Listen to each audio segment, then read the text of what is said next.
Special है मेरे लिए इसलिए भी क्योंकि मेरे पिता की कला यात्रा 1990 में जहांगीर से ही शुरू हुई थी।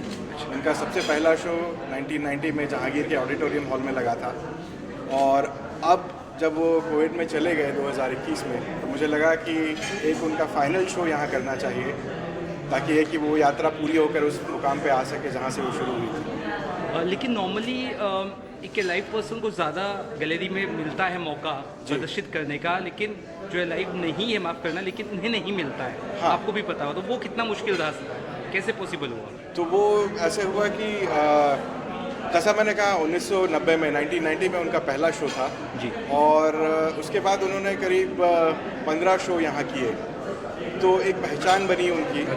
और मैं वापस जब कोविड के बाद आया और मिलने यहाँ पर, और मैंने एक तरह से रिक्वेस्ट करी कि मैं चाहता हूँ कि मुझे अपने पिता को श्रद्धांजलि देने का मौका मिले और श्रद्धांजलि देने का तरीका ये हो कि मैं उनके चित्रों की प्रदर्शनी फिर से लगाऊं ताकि वो सब लोग देख सकें जो पहले नहीं देख पाए थे। तो जो वाटर कलर का काम है उनका मैं यहाँ करीब 10 साल बाद वापस लेके आया।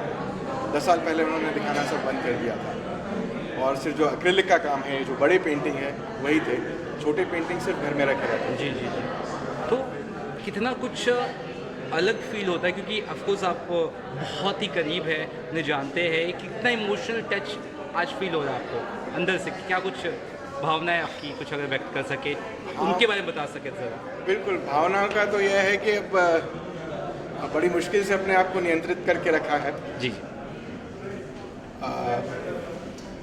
क्योंकि जब हुआ था 1990 में तब मैं 10 साल का था, तो बचपन की यादें भी हैं। पापा फिर वो पिता पुत्र वाला बच्चे का जो होता है कि पापा ये क्या, पापा वो क्या, लेकिन अब एक अलग वो है।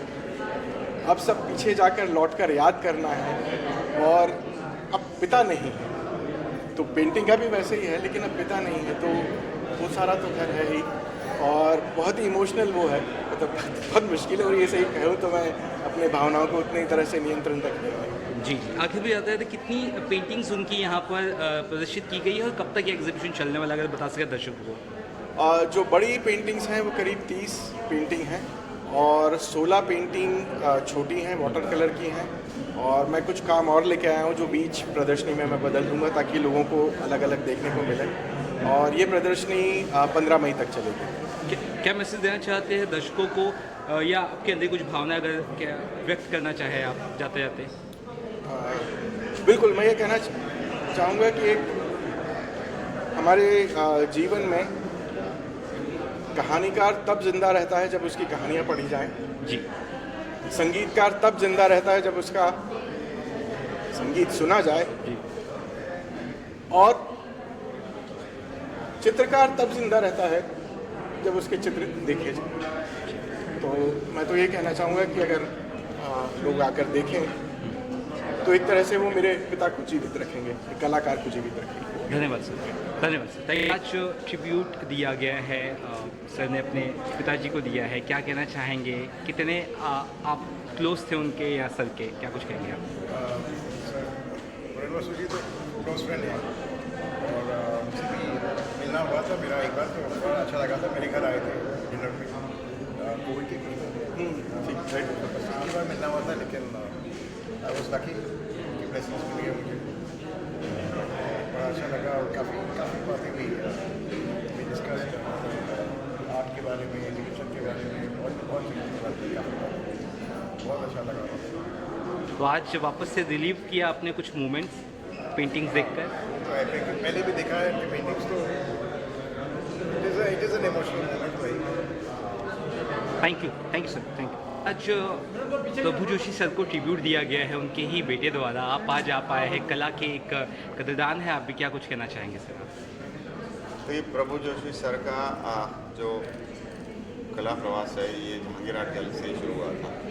उनका पहला शो जैसा पुनर्वसन ने कहा कि जहांगीर आर्ट गैलरी का ऑडिटोरियम हॉल में हुआ था और इनका ये 35 साल का जो कला प्रवास है बड़ा, जिसमें उन्होंने अलग अलग पेंटिंग्स की और पूरे भारत में अलग अलग कला गिरगांव में एग्जीबिशंस किया, आर्ट गैलरीज में एग्जीबिशंस किया। वो अपनी एक पर्टिकुलर टाइप की कला के लिए वो जाने जाते थे। प्रभु जोशी सर का नाम एक अलग तरीके की जो लैंडस्केप है, जो लैंडस्केप जिसमें आपको ह्यूमन फिगर नहीं दिखेगी, बजाय उसके आप अगर कुछ यूरोपियन पेंटिंग देखेंगे जिसमें ह्यूमन फिगर नहीं दिखती है, लेकिन वो ह्यूमन फिगर नहीं है इसलिए वो पेंटिंग थोड़ी सी नीरस नज़र आती है, लाइव नहीं है।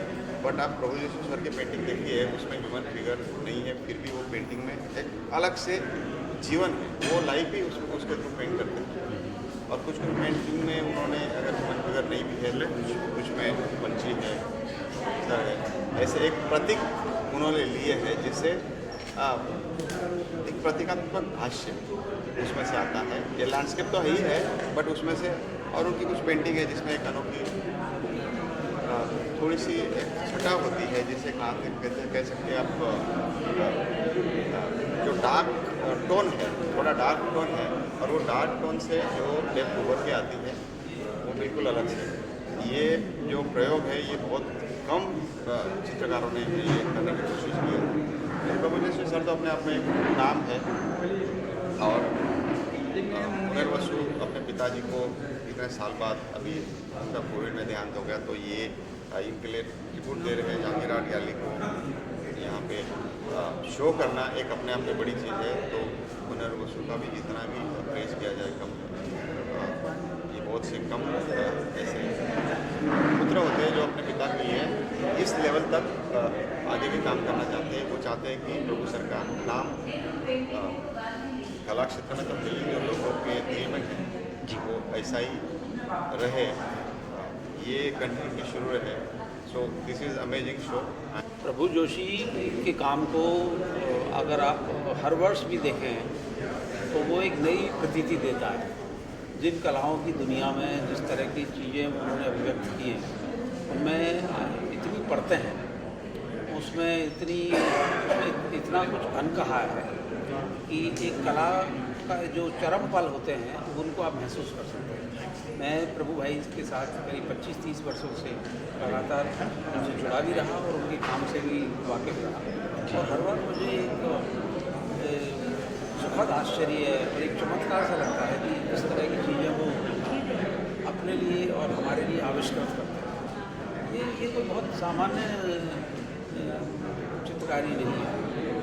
ये हमारा दुर्भाग्य है कि इस तरह की शोहरत इस तरह की चित्रकला को, उनके जल रंगों को नहीं मिली इस तरह से। लेकिन जो उस दुनिया से वाकिफ़ हैं कि जल रंग क्या होता है और क्या वो करिश्मा कर चुके हैं, उनको तो पता है। लेकिन जैसे मैं कहूँगा कि जो आम जन है उसको शायद भी उसकी इतनी भी समझ नहीं।